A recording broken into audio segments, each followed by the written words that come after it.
చిరంజీవి గారిని అంటే ఈ 70 ఏళ్ళు వస్తున్న సందర్భంగా ఆగస్టు 22 ఆయన పుట్టినరోజు. చిరంజీవి గారిని అంటే ఒక ఫ్యాన్ బాయ్గా మీరు చిరంజీవి గారిని ఎట్లా చూస్తారు? ఆయన దగ్గరుంటే మాత్రం ఆయన కళ్ళలో కళ్ళు పెట్టి చూడలేము, పక్కకి వెళ్ళిపోతాము. ఆయనకు వచ్చిన ఫ్యాన్ ఫాలోయింగ్కి ఇప్పుడు కూడా నాకు ఎంతమంది ఉన్నారు, మీరు ఒక శతజ్ఞులు, నాకు ఏదో నేనున్నాను మీరు చూసుకోండి అన్న లెవెల్ ఎప్పుడు రెచ్చగొట్టలేదు. ఫ్యాన్స్కి గౌరవాన్ని తీసుకొచ్చింది ఏకైక నటుడు ఎవరన్నా ఉంటే ప్రపంచంలోనే నేను మొదటి పేరు చిరంజీవి గారు చెప్పి, అలా కొత్తగా వచ్చే హీరోలు కానీ డేటర్లు కానీ వాళ్ళు సక్సెస్ సాధిస్తే ఫస్ట్ ఓకే ఆయన దగ్గర నుంచి వెళ్తుంది. ఫస్ట్ కాంప్లిమెంట్ టైమ్ మ్యాగజైన్ లో బిగ్గర్ దాన్ బచ్చన్ అని ఒక రెమ్యునరేషన్ విషయంలో 1.25 అప్పుడు చాలా కాలం ఆయన రజనీకాంత్ గారు, చిరంజీవి గారు, అమితాబ్ బచ్చన్ గారు, వీళ్ళందరూ, షారుఖ్, ఇలా చూసుకుంటే ఒక ఎరాలో కొన్ని సంవత్సరాలు ఆయనే టాప్ రెమ్యునరేషన్. ఇవాళకి ఆయన మీడియా ముందుకు వస్తే ఎలా ఉంటారు? ఇవాళ రోజుల్లో హీరోలు ఎలా ఉన్నారు? ఆయన చూసి కొంతమంది విమర్శలు ఎదుర్కొంటారు. నేర్చుకోవాలి. మీరేంటి ఈ రోజు ఇలా మాట్లాడుతున్నారు, పక్కన ప్రొడ్యూసర్ ఇలా ఉండమని చెప్పాడు ఆయన, అది అడుగుతారు కదా వాళ్ళని. చిరంజీవి గారిని అంటే ఈ 70 ఏళ్ళు వస్తున్న సందర్భంగా ఆగస్టు 22 ఆయన పుట్టినరోజు. చిరంజీవి గారిని అంటే ఒక ఫ్యాన్ బాయ్గా మీరు చిరంజీవి గారిని ఎట్లా చూస్తారు? అదే ఏదైనా ధైర్యంగా మాట్లాడతాం, అందరు ధైర్యంగా. ఆయన దగ్గరుంటే మాత్రం ఆయన కళ్ళలో కళ్ళు పెట్టి చూడలేము, పక్కకి వెళ్ళిపోతాం. ఒకసారి మా టీవీలో ఆయన జాయిన్ అయిన తర్వాత పార్టీ ఇచ్చారు తాజ్ కృష్ణాలో, నాకు తెలిసి. ఆవిడ పిలిచారు నన్ను. వెళ్తే నేను కోదనట్టుగా నేను మాట్లాడుకుంటున్నాం, ఆయన వచ్చే దగ్గరికి నేను లేచి వెళ్ళిపోతున్నా. కూర్చో ఎందుకు వెళ్ళిపోతుంటే అంటే అంత సిగ్గు వచ్చేస్తా ఆయన చూస్తే.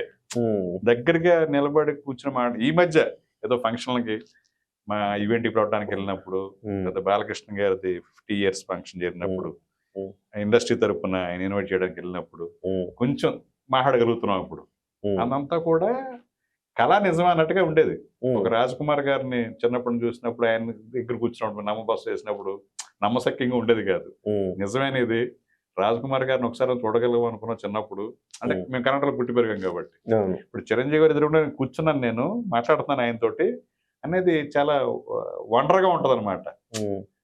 అది దగ్గరగా చూసినప్పుడు ఆయనకి ఎందుకు కళ్ళల్లో కళ్ళు పెట్టి ఎవరు చూడలేరు ఆయన కళ్ళల్లో. మీరు ఇంత సినిమా ఇండస్ట్రీలో ఇన్ని చూశారు, అయినా స్టిల్ మీకు స్టిల్ అది ఉంటది అభిమానం. ఎందుకంటే అభిమానం చిన్నప్పటి నుంచి ఉన్న అభిమానం కదా. ఇప్పటికీ ఆ ఫ్యాన్ బాయ్ ఆ సరదా ఆయన చూసాం ఈ రోజు ఏదో దర్శనం అయిందని అంటే ఫీలింగ్ ఉంటుంది ఎప్పుడైనా కలిసినప్పుడు. బట్ ఆయన ఏంటంటే ఆయనకు వచ్చిన ఫ్యాన్ ఫాలోయింగ్కి ఇప్పుడు కూడా నాకు ఎంతమంది ఉన్నారు, మీరు ఒక శతజ్ఞులు, నాకు ఏదో నేనున్నాను మీరు చూసుకోండి అన్న లెవెల్ ఎప్పుడు రెచ్చగొట్టలేదు. ఫ్యాన్స్కి గౌరవాన్ని తీసుకొచ్చింది ఏకైక నటుడు ఎవరన్నా ఉంటే ప్రపంచంలోనే నేను మొదటి పేరు చిరంజీవి గారు అని చెప్తాను. ఎందుకంటే సినిమా పిచ్చిలో పడి తిరుగుతున్నాడు, ఆ సినిమా చుట్టూ తిరుగుతున్నాడనే ఉంటుంది పేరెంట్స్కి. ఎప్పుడు ఆ హీరో ఫ్యాన్ అని తిరుగుతున్నాడు, బ్యానర్లు కడతాడు, వెళ్ళి తిండి దొరుకుద్దా, అదేమన్నా ఉద్యోగం అన్నట్టుగా విమర్శలు.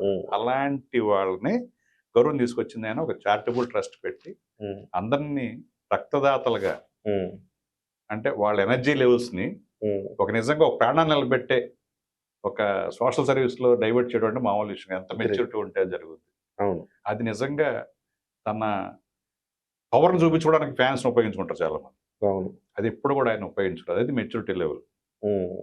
అందరూ ఇప్పుడు ఎవరన్నా చిరంజీవి గారిని ఎవరన్నా విమర్శిస్తే అసలు ఆయన మాట్లాడక్కర్లా, వేరే వాళ్ళు అసలు మామూలుగా ఒక లేడీ, మన సిపిఐ నారాయణ ఏదో విమర్శిస్తే ఓ లేడీ అసలు పట్టుకొని దులిపేసిన పాలకోళ్ళ దగ్గర ఏదో వెళ్తుంటే అక్కడ ఆయన ఏం మాట్లాడలేకపోయాడు. తర్వాత సారీ చెప్పాడు ఆయన. కరెక్ట్. ఆ లెవెల్లో అంటే అంత మంచివాడిని, ఇంత మెచ్యూరిటీగా ఉన్నవాడిని, ఓ ఫ్యామిలీలో ఒక పెద్ద అన్నయ్యలాగా ఆ కుటుంబానికి ఏం చేయాలో అన్ని చేసాడు. అలా కొత్తగా వచ్చే హీరోలు కానీ డేటర్లు కానీ వాళ్ళు సక్సెస్ సాధిస్తే ఫస్ట్ ఓకే ఆయన దగ్గర నుంచి వెళ్తుంది. ఫస్ట్ కాంప్లిమెంట్ ఐఎస్ఐ సర్టిఫికేట్ లాగా. చిరంజీవి నచ్చి నాకు బొకే పంపించండి ఒక ఐఎస్ఐ సర్టిఫికేట్ లాగా అది. వాడికి ఎంత ఎనర్జీ ఫీల్ అవుతాడు, చిరంజీవి గారు నన్ను గుర్తించాడు నా టాలెంట్ అనేది. మామూలుగా లైఫ్ లాంగ్ వాడికి అది ఒక ఫ్యూయల్ లాగా ఉపయోగపడుతుంది. సో అది చేస్తాడు ఆయన. అలాగే ఎప్పుడు కూడా మీడియా ముందు తను ఎవరేమన్నా కూడా లోపల లోపల ఆయన బాధపడతాడు తప్ప వాడిని కించిత్ మాట అన్నాడు. ఒక ఏదో అహంభావంగా మాట్లాడడం కానీ, చూసుకుందాం అని మాట్లాడడం కానీ ఎప్పుడు లేదు. అంత మెచ్యూరిటీ అంటే చాలా మెచ్యూరిటీ ఉండగానే చేయలేదు. అవును. అలాగే ఇంటికి ఆయన డెఫినెట్గా బిగినింగ్ నుంచి కూడా ఫ్యామిలీ లాగా సినిమా ఫీల్డ్ వాళ్ళని పిలవాలి, గెట్ టుగెదర్ ఏర్పాటు చేయాలి, ఒక ఫ్రెండ్లీ నేచర్ ఏర్పడాలని స్టార్ట్ చేసింది ఆయన మెడ్రాస్ నుంచి కూడా. అని హౌస్లో అంతా సినిమా హీరోల్ని, డైరెక్టర్లని, ప్రొడ్యూసర్ని పిలిచి ఆయన పార్టీలు ఇవ్వటం, అది అందరిని పిలిచి. హనీ హౌస్ అంటే ఆయన ఇంటి పేరు. హనీ హౌస్ అంటే వాళ్ళ పెద్ద అమ్మాయిని అని అనేవారు, సుస్మితని. హనీ హౌస్ అని ఒక అడయార్లో ఒక హౌస్ కొంటే దానికి హనీ హౌస్ అని పెట్టి, మంజుల వాళ్ళది, అది మంజుల విజయ్ కుమార్ వాళ్ళది. సో అక్కడ షూటింగ్లు ఇచ్చేవారు దాన్ని. సో ఏదన్నా ఆయన పార్టీ వాళ్ళని ఇండస్ట్రీ వాళ్ళకి అక్కడ జరుగుతూ ఉండదు. సో హనీ హౌస్ లో పార్టీని చేసినప్పుడు కూడా ఎంతమందిని పిలిచారు, అంతమంది కూడా పిలిచారు, అసలు పట్టించుకోవాలి, మాట్లాడలేదు అనేది ఉండదు అక్కడ. ఆయన అది ఎలా చేస్తారో కానీ ప్రతి వాళ్ళని ఇంటరాక్ట్ అయ్యి వచ్చిన వాళ్ళందరూ ఇంటరాక్ట్ అవుతాడు. వచ్చిన వాళ్ళందరినీ ఒక 100 మంది వస్తే 100 మందితోటి ఓహో నన్ను గుర్తించి నాతో చాలా ఇంటరాక్ట్ అయ్యాడని ఫీలింగ్. అది అంత పెద్ద మంచి హోస్ట్ అయినా. నేను ఒక గుడుంబా సంగతి చదివినప్పుడు December 31st నాటికి పిలిచారు నన్ను. మొత్తం ఇండస్ట్రీ అంతా అక్కడ ఉంది. మహేష్ బాబు, ప్రభాస్, రవితేజ, కళ్యాణ్ గారు, అందరూ మొత్తం హీరోలు, మోహన్ బాబు, రాజశేఖరు, మొత్తం ఇండస్ట్రీ అంతా అక్కడ ఉంది. ప్రతి వాళ్ళని సాటిస్ఫై చేశాడు ఆయన, ప్రతి వాళ్ళని ఇంటరాక్ట్ అయ్యి. ఇంకా అది అలాంటి పోస్ట్, ఓపిక, సహనం. అలాగే మెయిన్ ఏంటంటే మోర్ దాన్ హీరోగా అసలు 4 క్వాలిటీస్ ఉన్నాయి ఆయన దగ్గర. అంత గొప్పగా డాన్స్, అంత గొప్పగా ఫైట్స్, అంత గొప్పగా కామెడీ టైమింగ్, అంత గొప్పగా ఫెరోషియస్ సీరియస్ రోల్. ఈ 4 ఎమోషనల్ పండే ఏకైక స్టార్ ఎవరన్నా ఉంటే వరల్డ్లోనే చిరంజీవి గారు అని చెప్పాలి. వరల్డ్లోనే డాన్స్ స్వతంగా బాగా చేసి కూడా ఉండొచ్చు, అటు ఫైట్ చేయలేకపోవచ్చు, లేకపోతే కామెడీ చేయలేకపోవచ్చు, లేదా సీరియస్ రోల్ పనికి రాకపోవచ్చు. ఇంకొక అతను బెస్ట్ ఫైటర్ అయి ఉండొచ్చు ఈయనకన్నా, మిగతా వాటిలో సాటిస్ఫై చేయలేడు. కానీ 4 కూడా అల్టిమేట్గా చేయగలిగే ఏకైక వరల్డ్ స్టార్ అంటే ఇంకా ఆయనే ఉన్నాడు నాకు తెలిసి. ఉన్నారు అమితాబ్ బచ్చన్ గారు, సీరియస్ రోల్స్, కామెడీ, డ్యాన్స్లు, ఫైట్లు, మళ్ళీ ఈ ఎనర్జీ లెవెల్స్. రజనీకాంత్ గారు డ్యాన్స్ ఈయనలాగా చేయలేకపోవచ్చు, కామెడీ పండుద్ది, సీరియస్ పండుద్ది, ఫైట్స్ కూడా ఈయనంత రిస్క్ కూడా తీసుకోరు. ఆయన స్టైల్ అండ్ మ్యాజిక్ అంతే. సో 4 ఎమోషన్స్ పండించగలిగే ఏకైక ఆర్టిస్ట్ ఎవరిని వాళ్ళు ఉంటే ఆయన. నాకు గొప్ప ప్రశంస చిరంజీవి గారికి దక్కింది. నాకు ఏమనిపించింది అంటే బాలచందర్ గారు, కె బాలచందర్ గారు, ఆయన వాస్తవానికి కమల్ హాసన్, రజనీకాంత్ ఆయన శిష్యులే. అవును, కమల్ అంటే ఎక్కువ ఇష్టం ఉండేది, ఆయనకి ఎక్కువ ఇష్టం. వాళ్ళిద్దరూ ఆయన ప్రైడ్ గా ఫీల్ అవుతారు కదా. అవును, ఆ ఇద్దరిని కలిపితే చిరంజీవి అని చెప్పారు. అదే నిజంగా నిజం. అది కమల్లో ఉన్న డాన్స్ కానీ, ఆ కామెడీ టైమింగ్ కానీ, ఆ 2 మళ్ళీ ఈయన చేయగలుగుతాడు కదా. రజనీకాంత్ లో సీరియస్ రోల్ ఈయన చేయగలుగుతాడు కదా. మరి నిజంగా ఆయన చెప్పిన పర్ఫెక్ట్ ఎగ్జాంపుల్ అది.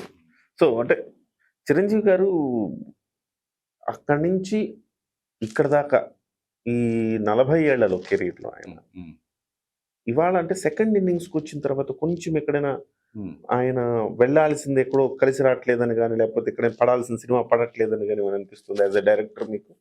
డెఫినెట్ గాను వింటేజ్ చిరంజీవి గారే కావాలి ఇప్పుడు కూడా అనే దాంట్లోంచి బయట రావాలి డైరెక్టర్స్.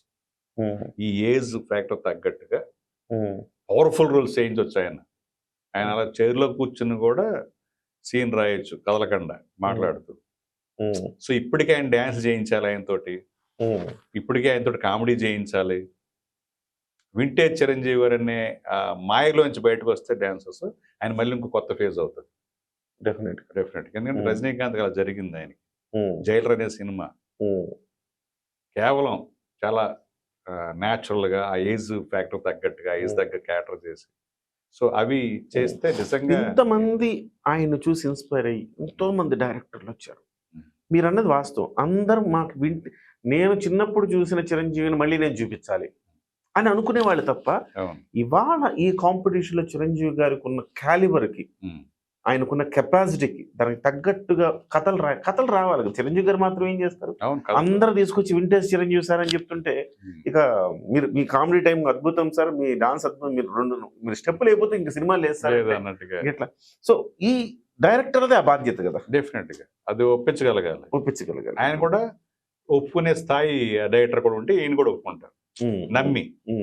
అంటే దాసనారాయణరావు గారు బొబ్బులపల్లి షూటింగ్ ముహూర్తం స్టార్ట్ అయ్యాక కథ చెప్పండి ఏంటి కథ అని అడిగాడట ఎన్టీ రామారావు గారు. అప్పుడు దాకా కథ తెలీదా? అంటే అలా నమ్మేవాళ్ళు నమ్మేసేవారు. నమ్మేవాళ్ళు. అలా నమ్మగలిగే డైరెక్టర్ ఆయనకి దొరకాలి. ఆ డైరెక్టర్కి ఎలాంటి ఆలోచన ఉండాలి, ఆయన్ని కొత్తగా ఒక ఫేజ్ లో న్యాచురల్ గా ఆయన ఏజ్ ఫ్యాక్టర్ తగ్గట్టుగా ఒక పవర్ఫుల్ రోల్ చేయొచ్చు. ఒక్కటి పడితే ఇక అవును. వాస్తవానికి చిరంజీవి గారి స్టామినాకి ఈ పాన్ ఇండియా రేంజ్ లో ఇంకా పగిలిపోద్ది, కానీ ఆ రకమైన రోల్ పడాలి. ఆ రోజుల్లో పాన్ ఇండియా పర్ఫెక్ట్ హీరో. ఆ రోజుకి ఇంకా ఈ కల్చర్ రాలేదు కాబట్టి టైమ్ మ్యాగజైన్ లో more than bigger than Amitabh కాదు, వీక్ బిగ్గర్ దెన్ బచ్చన్ అని ఒక రెమ్యునరేషన్ విషయంలో రెమ్యునరేషన్ ₹1,00,00,000 1.25 అప్పుడు. చాలా కాలం ఆయన మొత్తం రజనీకాంత్ గారు, చిరంజీవి గారు, అమితాబ్ బచ్చన్ గారు, వీళ్ళందరూ, షారుఖ్, ఇలా చూసుకుంటే ఒక ఎరాలో కొన్ని సంవత్సరాలు ఆయనే టాప్ రెమ్యునరేషన్ ఉంది దేశంలో. ఒక రీజనల్ హీరో దేశంలో ఉండడం అనేది ఒక టాప్ కదా. కొన్నాళ్ళు రజనీకాంత్ గారు కొన్నాళ్ళు ఉన్నారు, చిరంజీవి గారు కొన్నాళ్ళు ఉన్నారు, అమితాబ్ కొన్నాళ్ళు, షారుఖ్ కొన్నాళ్ళు ఉన్నారు. అలా దేశంలోనే. ఫైనల్ గా చిరంజీవి గారు పుట్టినరోజు వస్తుంది, మీరేం చెప్పదలుచుకున్నారు? డెఫినెట్ గా ఇప్పుడు అది అన్ని పండుగలోనూ ఒక పండుగ మాకు ఫ్యాన్ మూమెంటే కదా. ఆయన పుట్టినరోజు వస్తుందంటే చిరంజీవి గారు ఉన్న టైంలో ఇండస్ట్రీలో ఉన్నాం, ఆయన దగ్గరగా చూడగలిగాం, ఆయనతో మాట్లాడేవన్నీ తృప్తి ఎక్కువ ఉంటుంది, సాటిస్ఫాక్షన్. ఎలాగైనా ఒక సినిమా చేసేలా అదే ఉండదు. డెఫినెట్ గా ఆయన చూసాం, ఆయన మాట్లాడాం, అది ఫ్యాన్ మూమెంట్. అదే చిన్నప్పటి నుంచి డెఫినెట్ గా ఆయన ఇంకా ఎనర్జీ లెవెల్స్ అలాగే ఉన్నాయి. అదే రక్తం, అదే పవర్ అన్నట్టుగా ఇప్పుడు అదే ఉంటది. సో నెక్స్ట్ ఫేజ్ లో ఇంకొక వింటేజ్ చిరంజీవి గారు లేకుండా ఇంకొక కొత్త ఫేజ్ లో ఆయన్ని ఆవిష్కరించే కథలు, దర్శకులు. ఎందుకంటే చాలా మంది టాప్ మోస్ట్ డైరెక్టర్లు మనకి పాన్ ఇండియా లెవెల్ కి చేసే సినిమా దర్శకులు ఉన్నారు మనకి. వాళ్ళు ఎవరైనా సరే కొత్తగా ఆ ఎనర్జీ లెవెల్స్ ని వేరే విధంగా చూపించగలిగే కథను చెప్పి అలాంటి కథలు మళ్ళీ కొన్నాళ్ళు మళ్ళీ ఆ ప్రస్థానం కొనసాగాలని ఆయన సినీ కెరీర్ అందరినీ ఎంటర్టైన్మెంట్ అంటే నాట్ ఓన్లీ కామెడీ, ఒక ఎమోషన్ కూడా ఎంటర్టైన్మెంటే. ఎంటర్టైన్మెంట్ అనేది జోకులతోటో కామెడీతోటో రావక్కర్లా, ఒక హ్యూమన్ ఎమోషన్ జనరేట్ అయ్యి కనెక్ట్ అయితే కూడా అది ఎంటర్టైన్మెంట్. అది అలాంటి ఫేజ్ లోకి ఆయన సినిమాలు, స్టాలిన్ లాంటి సినిమా, ఒక ఠాగూర్ లాంటి సినిమా, అది ఎంత ఎమోషన్ క్యారీ చేసింది. ఎంటర్టైన్మెంట్ డెఫినెట్ గా. చిరంజీవి గారికి నిజం చెప్పాలంటే ఆయన క్యారెక్టర్ కి తగ్గట్టుగా ఆ సినిమాలు స్టాలిన్ గానీ, ఒక ఠాగూర్ గానీ చెప్పుకోవచ్చు మనం. ఇవాళ రోజుల్లో కూడా సార్ ఆయన స్టాలిన్ లో చెప్పిన మాట, ఒకళ్ళు సాయం చేయండి, వాళ్ళు ముగ్గురికి సాయం చేయాలి. ఇన్స్పైరింగ్ అది చైన్ బిజినెస్ లో ఉంటాయి అలా. యాక్చువల్ గా అది ఒక మోటివేటెడ్ సోషల్. ఇవాళ సార్ నేనేమనుకుంటానంటే ఆయన అలాంటిది ఇవాళ కూడా జరుగుతుంది. ఇప్పుడు చిరంజీవి గారిని చూసి ఇన్స్పైర్ అయ్యి సూర్య గారు మొన్న 50 మంది పిల్లల్ని 50 మందిని డాక్టర్లు చేశారని, 52 మందిని. వాళ్ళందరూ అలా నడిచి వెళ్తుంటే కోట్లు వేసుకుని ఆయన కళ్ళలో నీళ్లు వచ్చేస్తాడు. అలాంటి సూర్య గారు అనేక సందర్భాల్లో చెప్పే మాట, నేను చిరంజీవి గారు చేస్తున్న సేవా కార్యక్రమాలు ఇన్స్పైర్ అయ్యి ఆ బ్లడ్ బ్యాంక్ వాటిని ఇన్స్పైర్ అయ్యి నేను సేవా కార్యక్రమాలు నిజంగా. సో అట్లా చిరంజీవి గారిని చూసి ఇన్స్పైర్ అయ్యి ఎంతో మంది పరోక్షంగా కరోనా టైంలో కూడా కదా, అరే వర్కర్స్ ఏమైపోతారని అందరూ సీఎంకి వెళ్ళి డొనేషన్లు ఇస్తుంటే ముందు మన ఇండస్ట్రీ నమ్ముకున్న వర్కర్స్ కి కనీసం మనం గ్రాసరీస్ ఇస్తే వాళ్ళు సర్వైవల్ ఉంటది కదా అని సిసిసి అని పెట్టి ఆయన మిగతా హీరోలను కూడా మోటివేట్ చేసి డొనేషన్లు తీసుకుని మొత్తం 2 నెలలు 3 నెలలు ఎవ్రీ మంత్ గ్రాసరీస్ చేశారు. అదే అంటున్నాను, అది ఆ హ్యూమన్ టచ్ ఎవరు ఏ పార్టీ వాళ్ళు పెద్ద పెద్ద పార్టీలు ఉన్నా, పెద్ద పెద్ద పారిశ్రామికవేత్తలు ఉన్నా చూడలేదు కానీ ఈయన మాత్రం ప్రతి చోట 40 ఆక్సిజన్ బ్యాంకులు పెట్టారు. ఆక్సిజన్ బ్యాంక్ తర్వాత సో ఇలాంటి కార్యక్రమాలు అంటే ఆయన స్టాలిన్లో చెప్పిన మాట పరోక్షంగా ఆయన జీవితంలో కూడా జరుగుతుంది. ఆయన చూసి ఇన్స్పైర్ అనేక మంది పెట్టారు. మోటివేట్ అయ్యారు. మోటివేట్ ఆయన చూసి నేర్చుకోవాల్సిన maturity. While addressing the media ఎంత డిప్లొమాటిక్ ఉండాలి, ప్రతి మాట ఇన్స్పైర్ అవుతారు జనాలని, చాలా జాగ్రత్తగా తూకం తూచినట్టు ఉంటుంది మాట్లాడే మాట. సార్, ఈ విషయం మీ నుంచి నేను అడగాలనుకున్నాను. చిరంజీవి గారి వ్యక్తిత్వం అంటే పెద్ద స్థాయికి వెళ్ళిపోయాడు, మెగాస్టార్ కదా ఆయన.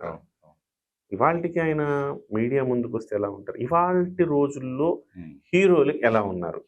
ఆయన చూసి కొంతమంది విమర్శలు ఎదుర్కొంటున్నారు. నేర్చుకోవాలి. మీరేంటి ఈ రోజు ఇలా మాట్లాడుతున్నారు, ఆ పక్కన ప్రొడ్యూసర్ ఇలా ఉండమని చెప్పాడా అని అది అడుగుతారు కదా వాళ్ళని. అవును.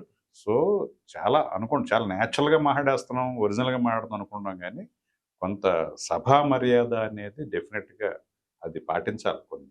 ఎందుకంటే అది వేరే కల్చరల్ గా ఉండదు. తర్వాత దాని నుంచి వేరే వాడికి వేరేగా అర్థమయ్యి మనం కూడా ఇలా మాట్లాడేయచ్చు, ఇది ఇష్టపడుతున్నారు అందరూ ఇలా మాట్లాడితే అని మాట్లాడుతుంటారు. అలా మాట్లాడిన వాళ్ళు ఇప్పుడు తెలుసుకున్నారు కదా, చాలా జాగ్రత్తగా మాట్లాడతారు స్టేజ్ మీద. ఇది ఎప్పుడు జరగలేదు ఆయన విషయంలో. ఎప్పుడు అదే వీళ్ళకన్నా చిన్న ఏజ్ ఉన్నప్పటి నుంచే ఆయన అంత జాగ్రత్తగానే మాట్లాడుతున్నారు. ఇప్పుడున్న హీరోల కంటే ఎవరైతే మాట్లాడుతున్నారు 2-3 వాళ్ళకన్నా చిన్న ఏజ్ నుంచే అంత మెచ్యూరిటీ ఉంది ఆయన. చిన్న ఏజ్ నుంచి మెచ్యూరిటీ ఉంది. చిన్న ఏజ్ నుంచి అలా ప్రవర్తించడం కంటే కూడా ఈ స్థాయికి వచ్చి కూడా అలానే ప్రవర్తిస్తారు. నేను మెగాస్టార్ అని ఎప్పుడు చూపించాను సార్. 25 ఏళ్ళు ఉన్నప్పుడు అంత మెచ్యూరిటీ ఉంటే ఇప్పుడు ఇంకెంత మెచ్యూరిటీ వస్తాయి ఆయనకి, ఎందుకు మారుతారు? బహుశా ఆయన నుంచి రామ్ చరణ్ గారికి కూడా డెఫినెట్ అదే మెచ్యూరిటీ వచ్చింది. ఆయన కూడా చాలా హంబుల్గా, చాలా ఏదో ఎక్కడ లూజ్ టంగ్ లేకుండా ఎంత సభ్యతగా మాట్లాడాలి, ఎంత కల్చర్గా మాట్లాడాలి అదే మాట్లాడుతాను కూడా. Sir, thank you so much. మీరు చాలా విషయాలు మాతో పంచుకున్నారు. మీ నెక్స్ట్ సినిమాకి ఆల్ ది బెస్ట్ చెప్తాను. మీరు ఆ రోజే కరెంట్ టీవీ కూడా చెప్తా, ఫోన్ చేసి సినిమా పేరు ఇది, ఈ సినిమా ఎప్పటి నుంచి జరుగుతుంది, ఇందులో కాస్టింగ్ ఇది అని చెప్తా. Thank you. ముఖ్యంగా మీరు చేస్తున్న అవిరళ కృషి ఏదైతే డైరెక్టర్స్ అసోసియేషన్ హెడ్గా గతంలో ఇప్పుడు జరిగింది, మరి భవిష్యత్తులో జరుగుతుందో కూడా నాకు తెలియదు. జరగాలని కోరుకోవాలి. నమ్ముతో నా భవిష్యత్తు ఇన్స్పిరేషన్ తీసుకుని మేము కూడా చేసి తీరుతామనే వాళ్ళు వస్తే ఇప్పుడు మేమే మళ్ళీ నిలబడకుండా వాళ్ళనే గెలిపించి వీళ్ళు కూడా చేస్తారు, వీళ్ళకి ఛాన్స్ ఇవ్వండి, ఉత్సాహంతో వస్తారని మనమే సపోర్ట్ చేస్తాం. అలాంటి గొప్ప కార్యక్రమాలు మరింత కొనసాగించాలని మనస్ఫూర్తిగా కోరుకుంటూ ధన్యవాదాలు. Thank you.